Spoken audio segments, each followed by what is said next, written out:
말씀 요한복음 6장 22절부터 29절에 있는 말씀입니다.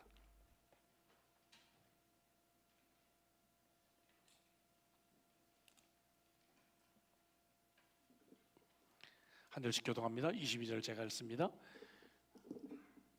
이튿날 바다 건너편에 서 있던 무리가 배 한 척 외에 다른 배가 거기 없는 것과 또 어제 예수께서 제자들과 함께 그 배에 오르지 아니하시고 제자들만 가는 것을 보았더니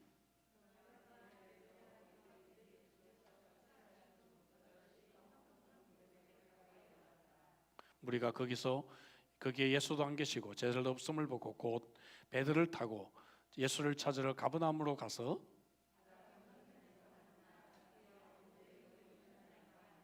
예수께서 대답하여 이르시되 내가 진실로 진실로 너희에게 이르노니 너희가 나를 찾는 것은 표적을 본 까닭이 아니요 떡을 먹고 배부른 까닭이로다.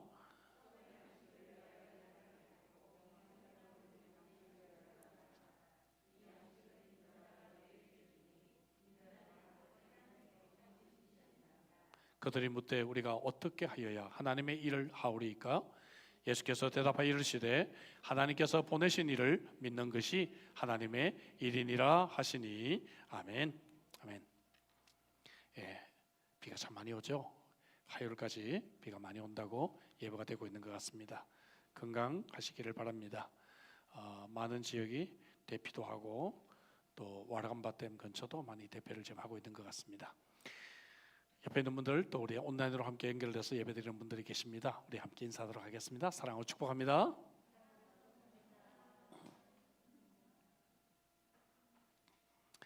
어느 초등학교 시험 문제입니다. 예, 주일학교에서 시험 문제를 낸 것 같아요. 누가 골리앗을 죽였습니까? 하는 질문입니다. 앞에 두 글자를 적어내야 되는데 많은 학생들이 CO를 기록했다고 합니다.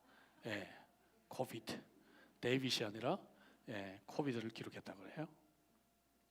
의도와는 달리 초점에서 빗나가는 많은 사람들을 보게 됩니다. 오늘 저 여러분들이 읽은 본문에서도 예수님의 의도와는 달리 초점에서 빗나가는 수많은 무리들을 우리는 목격하게 됩니다. 예수님께서 오병이어의 표적을 베풀자 많은 사람들은 어제와 같은 기적의 식사를 할 수 있을 것이라는 기대를 가지고 예수님을 다음 날 찾기 시작합니다. 사실 예수님을 찾는 것이 아니라 구호물자를 찾고 있는 것이죠. 오늘 본문은 예수님께서 오병이어의 표적을 군중들에게 보이시고 또 제자들에게 물 위를 걸으시고 폭풍우를 잠잠케 하셔서 바다 건너로 신속하게 가게 하신 이 다섯 번째 표적을 행하시고 난 뒤에 그 다음의 이야기입니다. 여섯 번째 표적으로 넘어가기 전에 예수님께서 여기서 좀 의미심장한 말씀을 하십니다.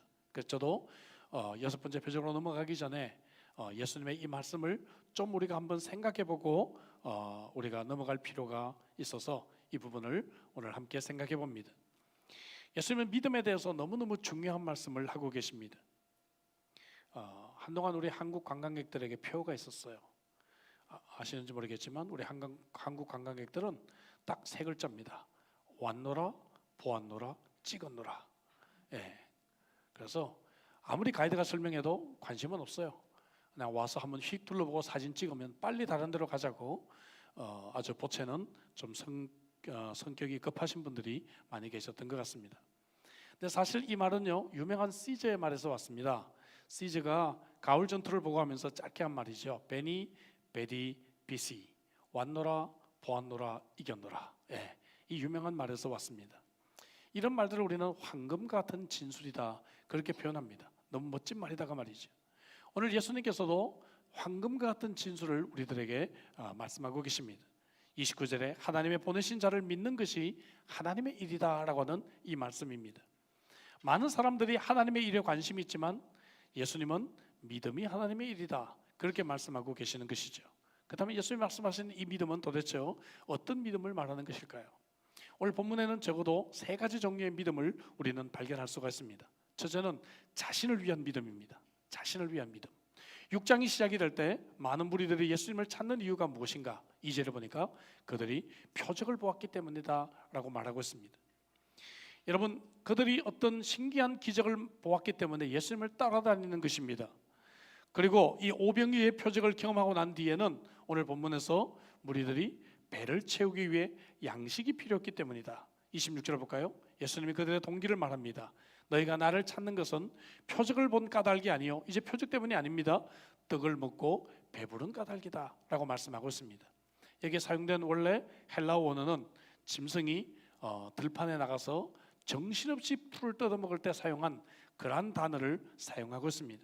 쉽게 말씀드리면 무리들은 예수님 자체는 관심이 없고 예수님이 주는 그 풍성한 식탁에만 관심을 가지고 예수님을 따라가고 있다고 하는 것입니다. 예수님처럼 우리의 동기를 보십니다. 내가 왜 교회를 나오는지, 내가 왜 믿음 생활을 하려고 하는지, 내가 왜 신앙생활을 하는지 주님은 우리의 그 깊은 동기를 보시는 주님이십니다. 여러분, 세상 사람들이 열심히 일하는 목적이 무엇입니까? 우리 흔히 이렇게 말하죠. 먹기 위해 일한다. 먹고 살려고 일한다. 실제적으로 보면 99%의 통계가 먹기 위해서 일을 한다고 합니다. 얼마나 많은 여러분 광고들이 음식의 선전인지 알 수가 없어요. 한국의 사이트를 들어가 봤더니 뭐 쿠팡 이트 해가지고요, 음식이 얼마나 많은지 알 수가 없어요. 근래 한국에 도착한 제 딸이 그러더라고요. 쿠팡 이트에서 게장 치니까 근처에서 수십 개가 검색이 된다고 이야기를 하더라고요. 정말 먹는 거 많이 선전합니다. 여행 선전해도 맛있는 음식을 먹는 그러한 그림들을 우리들에게 보여주고 있습니다. 여러분, 우리가 하나님을 따른다고 하고 우리가 믿음 생활을 한다고 하지만 여전히 우리가 더 사랑하는 것은 우리의 소유입니다.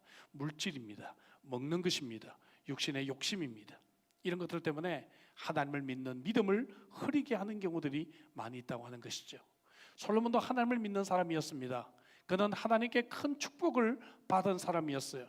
그러나 그는 재물과 그리고 여성의 문제 때문에 그는 지혜롭게 살지를 못했습니다. 바울과 함께 동역을 했던 데마라고 하는 사람은 이 귀한 복음 전도의 사명을 감당했지만 바울이 말하기를 세상을 사랑해서 바울을 버리고 갔다, 이렇게 지적하고 있습니다. 모두 자신을 위한 믿음이 아닌가 생각합니다. 여러분, 물론 우리가 하나님을 처음 찾을 때는 이러한 이기적인 욕심과 자신을 위한 믿음 때문에 하나님을 찾게 됩니다. 제가 간증했지만 저희 가정도 제 아버님이 병환 때문에 교회를 처음 나가게 되었습니다. 여러분, 우리 자녀가 큰 시험을 앞두고 있을 때 시험을 잘 보게 해달라고 아버지들이 교회를 나오는 경우들도 물론 있습니다. 우리는 처음에는 이러한 자신을 위한 믿음 때문에 이런 동기로 하나님을 만나게 됩니다. 믿음을 갖게 됩니다. 그러나 이제 예수님을 믿었는데도 불구하고 계속해서 여전히 떡을 찾는 수준에 머물러 있는 그러한 사람들을 발견하게 되는 것입니다. 유명한 기독교 철학자 C.S. 루이스는 이런 말을 했습니다. 하나님께서는 초신자들에게는 관용을 베푸시고 매우 너그러우신 것 같다. 그러나 조금 후부터 하나님은 우리가 원하시는 것을 주시지 않을 때가 참 많다. 여러분, 그런 경험 해보셨죠? 예수 처음 믿을 때는 막 다 잘 되는 것 같고, 예수 처음 믿을 때는 막 기도 응답도 즉각 되는 것 같은데, 조금 예수를 믿게 되면 그 다음부터 하나님은 내 기도에 응답하시지 않는 것 같은 그런 느낌을 가질 때가 참 많이 있는 것 같습니다. 그럴 때 우리가 어떻게 할까요? 그럴 때 많은 사람들이 실망하고 믿음을 떠나버린다는 것입니다. 본문 66절에 예수님을 따라갔던 그 많은 사람들이 떠나갔습니다. 다시 예수님과 다니지 아니했다라는 말씀을 우리들에게 주고 있습니다. 여러분, 우리가 기대했던 것과 좀 다른 모습이 보일 때 여러분들은 어떤 모습일까요? 여러분들은 쉽게 떠나가버리는 이러한 군중과 같은 믿음, 자신만을 위한 이런 믿음을 우리가 가지고 있지는 않습니까? 두 번째입니다. 두 번째는 모험하는 믿음이 본문에 나옵니다. 지난주에 살펴봤던 다섯 번째 표적 기억하시죠? 예수님께서 풍랑 만난 제자들에게 찾아오신 이야기였어요. 이 이야기를 기록하고 있는 마태복음 14장에 보면 베드로가 예수님을 보고 이제 뛰어내리죠. 마태복음 14장 28절 29절을 보니까 주여, 만일 주님이시거든 나를 명하사 물 위로 오라 하소서 하니 오라 하시니 베드로가 배에서 내려 물 위로 걸어서 예수께 갔다라고 기록합니다. 여러분, 베드로의 이 믿음은 모험하는 믿음이에요. 실패를 두려워하지 않고 모험할 때 주님과 가까이 손을 잡고 나갈 수 있는 기회가 열리는 것입니다.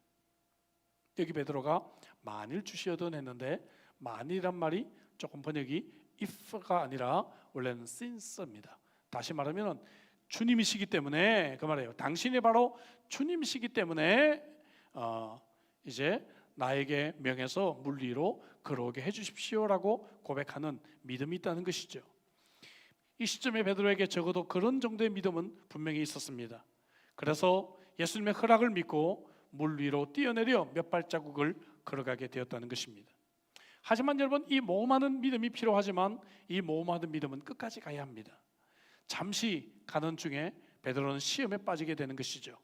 14장 30절 31절에 보니까 바람을 보고 무서워 빠져가는지라 소리질러 이르되 주여 나를 구원하소서 하니 예수께서 즉시 손을 내밀어 그를 붙잡으시며 이르시되 믿음이 작은 자여 왜 의심하느냐 그에게 말씀하고 있습니다. 예수님만 계속 바라보고 말씀 위에 서서 가면 되는데 그럼 끝까지 그는 물 위를 걸었을 것입니다. 그런데 그의 눈이 떠나서 바람을 봤다는 것입니다. 바람을 보고 무서워하는 순간 그의 믿음이 흔들리게 시작했다는 것이죠. 예수께서 즉시 손을 내밀어 그를 붙잡아 주시고 믿음이 적은 자여 했어요. 왜 의심하느냐? 의심이란 단어는 두 마음을 갖는다는 원어적인 의미가 있습니다. 예수님도 따라가야 되겠고 바람도 걱정이 됩니다. 이 두 마음이 생기는 즉시 그는 흔들리기 시작했다 하는 것입니다. 물속으로 빠져들기 시작했다는 것입니다. 두려움이 생기는 거죠. 바람을 보면서. 어떤 학자가 인간의 두려움을 세 가지로 구분을 해서 정의를 했어요. 첫째는 피상적 두려움이 우리들에게 있습니다. surface fears. 삶의 현실에서 아무 의미가 없는 것들인데 두려워요. 은행 카드 결제일이라든지 자동차 기름 내가 내일 넣어야 되는데 뭐 이런 거 있죠. 약속 시간 늦으면 어떡할까 뭐 이런 거. 둘째는 이 잠재적 두려움이 있습니다. subconscious fears. 이것도 90% 정도는 일어나지 않는 것이라 그래요. 어렸을 때 진짜 엄마가 나를 다리 밑에서 주워왔을까 뭐 그런 생각 하잖아요. 그리고 사람들이 다 나를 좋아하지 않으면 어떡할까 뭐 이런 것들을. 세 번째는 영혼의 두려움입니다. soul fear.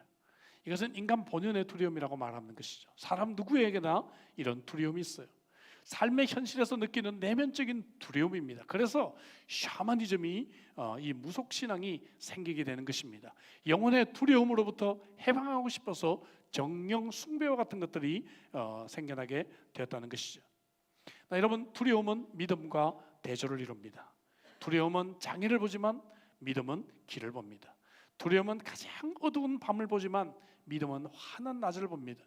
두려움은 한 발자국을 떼기도 두려워하지만 믿음은 하늘을 날아오릅니다. 믿음이란 두려움을 포기하고 그 대신에 희망을 선택하는 것이 믿음입니다.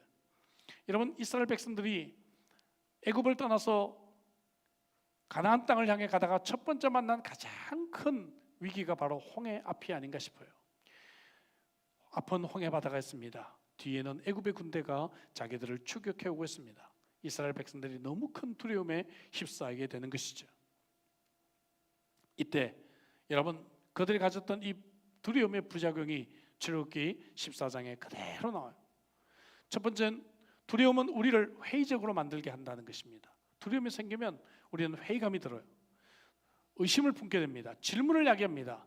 출애굽기 14장 11절에 보니까 백성들이 모세에게 항의합니다. 애굽에 우리를 묻을 데가 없어서, 무덤이 없어서 당신을 이끌어 왔느냐 항의합니다. 우리도 이런 두려움이 생기기 시작하면 의심이 생기게 되고 냉소적이 되고 회의적이 되고 자조적이 되는 모습을 보게 됩니다. 두 번째, 두려움은 우리를 이기적으로 만들게 합니다. 사람들은 어떤 염려와 걱정을 하게 되면 자기도 모르는 사이에 자기의 필요에만 급급하게 됩니다. 코로나 바이러스가 시작이 되니까 사재기 같은 거 얼마나 많이 여러분 문제가 됐습니까? 또 이런 어려움이 생기고 두려움이 생기면 자기를 보호하려고 하는 그러한 이제 근성이 나타나요. 자기 몸을 살리는 매우 이기적인 사람으로 바뀌게 된다는 것입니다. 이스라엘 백성들로 홍해 앞에서 모세에게 당신이 나를 위해 무엇을 해주게 되었느냐, 모세를 원망하고 다른 사람을 원망하고 나 자신을 변호하기 시작한다 하는 것이죠. 세 번째로, 두려움은 우리를 고집불통이 되게 만듭니다. 사람은 어떤 일에 걱정과 불안으로 자신감이 없으면 은근히 고집을 부리게 돼요. 출애굽기 14장 12절에 보니까 우리를 내버려두라, 우리가 애굽 사람을 섬길 것이라 하지 아니하였느냐, 애굽 사람을 섬기는 것이 광야에서 죽는 것보다 더 낫다, 그렇게 백성들이 고집을 부립니다. 변화를 거절합니다. 내 방식대로 하게 내버려 두라고 고집불통이 되는 것이죠. 지금까지 그렇게 해본 적이 없다고 그렇게 고집을 부립니다. 네 번째로 두려움은 우리를 근시안적이 되게 해요. 가까이밖에 못 보게 한다는 것이죠. 좀 멀리 내다보지 못하게 합니다. 이스라엘 백성들은 조금만 멀리 내다보면 여러분 약속의 땅으로 향하는 하나의 과정이라는 것을 생각할 수 있었을 텐데 그들은 여러분 두려움에 휩싸이니까 다시 과거 지향적으로 돌아가 버립니다. 고생스러운 옛날이 차라리 좋다는 것이죠. 모세는 홍해 앞에서 두려움에 휩싸여져 있는 백성들에게 두려워하지 말고 가만히 있어서 여호와께서 너희를 어떻게 구원하시는지를 보라, 이렇게 그들에게 외칩니다. 14장 14절만 우리 한번 보도록 하겠습니다. 같이 읽습니다. 다 같이. 여호와께서 너희를 위하여 싸우시리니 너희는 가만히 있을지니라 했습니다. 너희는 가만히 있어서 하나님께서 하시는 일을 보라. 밀림의 성자 슈바이처가 이런 말을 한 적이 있어요. 낙관적인 사람은 사방에서 푸른 신호등을 봅니다. 비관적인 사람은 항상 붉은 신호등을 봅니다. 그러나 하나님을 믿는 사람은 생명이다. 그래서 그는 오직 예수님만 바라본다. 우리가 인생을 살면서 현실 속에서 푸르고 붉은 이 신호등이 무슨 문제가 있단 말입니까? 오로지 예수님만을 우리 인생의 지휘자로 모시고 살아야 한다는 말씀이죠. 사랑하는 우리 형제자매 여러분, 여러분들의 오늘 어떤 두려움이 여러분들의 마음속에 있으십니까? C.S. 루이스는 이런 말을 했어요. 마귀는 성도가 의심하는 순간 제일 기뻐한다. 제일 기뻐한다. 오직 하나님만 잠잠히 바라보는 믿음으로 불안과 두려움을 몰아내시기를 주의 이름으로 축복합니다. 베드로의 믿음이 약해졌을 때 예수님께서는 그런 베드로를 너희 못난 놈 물 좀 먹어라, 그리고 허우적거리게 한 뒤에 건지신 것이 아닙니다. 즉시 손을 내밀어 구원해 주셨다는 것이죠. 그리고 이건 네가 믿음이 부족해서 그런 거야, 따끔하게 일깨워 주십니다. 믿음이 없다라고 말씀하지 않아요. 베드로에겐 적어도 모험하는 믿음이 있었습니다. 그러나 믿음이 적은 것이죠. 3년 동안 제자들은 이렇게 약하고 실족하고 의심하는 믿음들을 보여줍니다. 그러나 예수님은 결코 그들에게 낙심하거나 그들을 포기하지 않습니다. 3년 지나고 난 뒤에, 부활하시고 난 뒤에 자기의 생명까지 바쳐서 복음을 증거할 믿음으로 자랄 것을 주님은 아셨기 때문에 그래요. 예수님께서 아시고 그를 끝까지 붙잡아 주시는 주님의 도우심, 주님의 인내, 주님의 사랑 때문에 베드로는 다시 믿음이 자라게 되었다는 것입니다. 여러분, 우리에게 얼마나 위로가 됩니까? 우리도 베드로처럼 뭔가를 금방 시작하려고 결심했다가 금방 우리도 낙심하고 주저앉고 우리는 두려움에 휩싸이는 존재들이지만, 여러분, 주님께서 우리를 꾸짖지 아니하시고 우리에게 다가오셔서 즉시 손을 내밀어 우리를 물에서 건져주시는 좋으신 아버지 하나님 찬양하시기를 주의 이름으로 축복합니다. 교회 생활 우리가 시작할 때도 여러 가지 사명이 있고 다짐이 있고 각오가 있지만 얼마 가지 못할 때가 있어요. 왜냐하면 우리에게 두 마음이 있기 때문이죠. 여러분, 예수님을 바라보기도 하지만 물 위로 여러분 고개를 돌리고 바람을 우리가 보게 되자 시험에 빠진 때가 얼마나 많이 있었습니까? 예배 시간에 은혜 받고 결심하지만 예배당 문을 나가기만 한다면 이 불신 사회가 주는 그러한 위협에 압도당해서 순식간에 물속에 빠져들어갔던 때가 얼마나 많이 있습니까? 그러나 허물 많은 베드로를 품어주셨던 그 주님처럼 여러분, 그 주님의 동일한 인내와 사랑 때문에 오늘 우리가 여기까지 온 줄로 믿습니다. 우리에게는 모험하는 믿음이 필요합니다. 그러나 이 믿음이 끝까지 가야 합니다. 주님에게서 시선을 떼지 말아야 합니다. 이 믿음이 성숙하고 자랄 수 있기를 주의 이름으로 축복합니다. 세 번째, 여러분, 믿음은 영생을 위한 믿음입니다. 여러분, 예수님께서 오늘 하신 말씀은 영생을 위한 믿음이죠. 27절 말씀이 참 의미 있는 말씀입니다. 같이 한번 읽어보겠습니다. 다 같이. 썩을 양식을 위하여 일하지 말고 영생하도록 있는 양식을 위하여 하라. 이 양식은 인자가 너희에게 주리니 인자는 아버지 하나님께서 인치신 자니라 했어요. 자, 여기 동사가 대조가 되고 있어요. 일하라. 썩은 양식을 위하여 일하지 말고 work. 그 다음에 영생하도록 있는 양식은 인자가 너에게 주리니 give. 여러분, 이 단어가 의도적으로 대조가 되고 있는 것입니다. 우리는 세상에서 양식을 위해서 일을 합니다. 그죠? 그런데 이 양식은 이 땅에서 우리가 결국 죽게 되는 썩을 몸을 위한 양식에 불과한 것이죠. 이것을 위해 work, 우리는 일을 해요. 그러나 영생을 위한 양식을 위해서 우리가 일할 수는 없다는 것입니다. 이건 어떻게 해요? 주신다는 것입니다. 할렐루야. 이 영생을 위한 양식은 내가 일을 해서 내가 선행을 해서 얻을 수 있는 것이 아니라 하나님께서 우리에게 주신다라고 말씀하고 있는 것이죠. 왜냐하면 예수님은 하나님께 인치심을 받았다라고 기록하는데, 이 말은 하나님께서 세상을 구원하시기 위해 자신의 모든 권리를 대신할 수 있도록 도장을 찍어서 예수님에게 위임해 주셨다는 것입니다. 옛날 이 당시에 왕이 어떤 사신을 보낼 때 자기의 도장을 찍어가지고 왕의 권위를 대신할 수 있도록 위임을 한 적이 있습니다. 한국에도 암행어사 같은 경우가 좀 비슷한 예라고 말할 수가 있겠지요. 그래서 우리가 이 예수 그리스도를 믿는 것이야말로 영생을 위한 믿음이라고 주님께서 말씀하고 계시는 것이죠. 많은 사람들은 영생을 위해서 내가 무슨 일을 해야 된다고 생각하지만, 여러분, 이 영생은 선물로 하나님이 우리에게 주시는 것인 줄로 믿습니다. 빌립보 감옥에서 간수가 그가 예수님을 믿고 싶어졌어요. 그래서 바울에게 무엇이라고 합니까? 어떻게 하여야 구원을 얻겠습니까? 그때 바울 사도가 유명한 말을 했죠. 사도행전 16장 31절입니다. 다 같이 할까요? 다 같이. 이르되 주 예수를 믿으라. 그리하면 너와 내 집이 구원을 받으리라 하고. 여러분, 그렇습니다. 예수를 믿기만 하면 구원을 받게 될 것이라고 바울 사도는 그에게 분명히 말하고 있습니다. 온전한 성품을 원하는 것이 아니에요. 여러분, 세례를 받아야 구원받는 것이 아닙니다. 교회 봉사를 많이 해야 구원받는 것이 아닙니다. 헌금을 많이 해야 되는 것이 아니에요. 착한 일을 많이 해야 구원받는 것이 아닙니다. 이런 것만이 하나님의 일이 아니라고 하는 것이죠. 하나님의 일이라고 하는 것은 성숙한 믿음을 갖는 것, 이것이 바로 하나님의 일인 줄로 믿습니다. 미국에서 플라스틱 회사를 운영하던 스탠리 톰의 이야기가 있습니다. 회사 일이 너무 바쁘다 보니까 주일을 빼먹는 것을 이제 한 주, 두 주 자연스럽게 반복이 됩니다. 11조까지 그는 떼먹게 됩니다. 그러면서 사업에 욕심을 부렸는데 반대로 제품은 팔리지 않고 사업은 위기에 계속해서 몰리게 됩니다.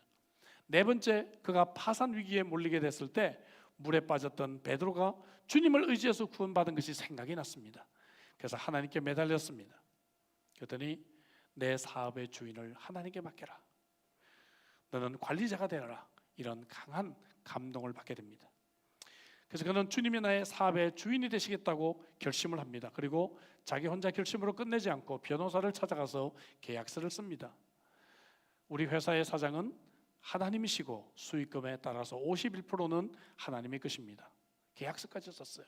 11조도 못하는 마당에 수익의 51%를 하나님의 것으로 드리겠다고 계약서를 썼어요. 이때부터 이 톰은요, 새벽에 일어나서 하나님과 기도하며 2시간 동안 회사 일을 의논합니다. 매니저니까 보스하고 의논하는 것이죠.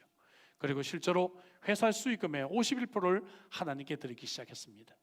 하나님께서 이 사람을 크게 쓰셔서 연간 24억 이상의 수익을 올리는 큰 회사가 되었다고 그는 간증합니다. 여러분, 믿는 것이 바로 이런 것이죠. 오늘 본문의 이 믿음이라고 하는 것은 현재 시제로 사용되고 있습니다. 진행형입니다. 지금도 이 믿음은 자라가야 되는 믿음입니다. 믿음을 우리가 가졌습니다. 그러나 이 믿음은 천국 가는 티켓을 얻어놓은 것이 아니라 지금도 성숙해 가야 되고 지금도 성장해 가야 되는 그런 믿음인 줄로 믿습니다. 그럼에도 우리들은 여전히 예수님의 말씀을 이해하지 못하고 우리가 어떻게 하여야 영생을 얻겠습니까? 하나님의 일을 할 수가 있습니까? 라고 그들이 질문한 must do. 아직도 work에서 벗어나지를 못하고 있어요. 여전히 기브를 이해하지 못합니다. 하나님을 위해 뭔가를 해야 된다고 생각합니다. 그때 예수님의 황금 진술이 29절에 나옵니다. 29절을 같이 읽어볼까요? 29절, 오늘 본문 마지막 절을 29절에 보니까 하나님께서 다 같이 예수께서 이르시되 대답하여 이르시되 하나님께서 보내신 이를 믿는 것이 하나님의 일이니라 하시니라 했습니다. 어떻게 우리가 하나님의 일을 할 수 있는가? 영생을 얻기 위해서, 천국 가는 비자를 받기 위해서 우리가 무엇을 할 수 있는가? 그것은 바로 하나님께서 보내신 예수님을 믿는 것입니다. 왜 그런가 하면은 예수님이 우리가 해야 할 일을 다 하셨기 때문에 그래요. 하나님이 원하시는 모든 일들을 예수님은 십자가에서 다 이루셨기 때문입니다. 할렐루야. 여러분, 이것을 기념하는 것이 이제 고난주간입니다. 금년에도 고난주간이 찾아왔습니다. 여러분, 이 고난주간 의미 있게 보내시기를 바랍니다. 주님께서 나를 위해 해놓으신 이 일들을 내가 받아들이고 믿음으로 수용할 때 바로 이것이야말로 영생을 얻는 믿음이고 이것이야말로 진정한 성숙한 믿음인 줄로 믿습니다. 사랑하는 성도 여러분, 자신을 위한 믿음으로 우리는 출발할 수가 있습니다. 그리고 모험하는 믿음을 가끔 우리는 가질 수도 있어요. 그러나 이 믿음이 끝까지 가야 합니다. 주님과 인격적인 만남, 주 예수 그리스도를 신뢰하는 믿음으로 성장하시는 믿음을 소유하시기를 주의 이름으로 축복합니다. 기도하십시다. 주신 말씀 가지고 우리 한번 기도하도록 하겠습니다. 자신을 위한 믿음에 머물러 있는 자들은 아닙니까? 가끔 모험하는 믿음을 하지만 그 모험이 얼마 가지 못하고 바람물을 보고 두 마음으로 나뉘어져서 금방 두려움에 휩싸여 물속에 빠져들어가는 믿음은 아닙니까? 오늘 주님은 말씀하십니다. 주님이 여러분들에게 원하시는 것 다른 거 없어요. 여러분들이 참으로 주님을 인격적으로 만나고 주님을 신뢰하는 그러한 성숙한 믿음을 갖기를 주님은 원하십니다. 평생 교회를 다녀도 믿음이 자라지 않는 분들이 있습니다. 여러분, 오늘 주신 말씀 가지고 하나님 나에게 진실한 믿음을 허락해 주시고 성숙한 믿음을 갖게 해 주십시오. 같이 한번 한 목소리로 주 앞에 기도하시겠습니다.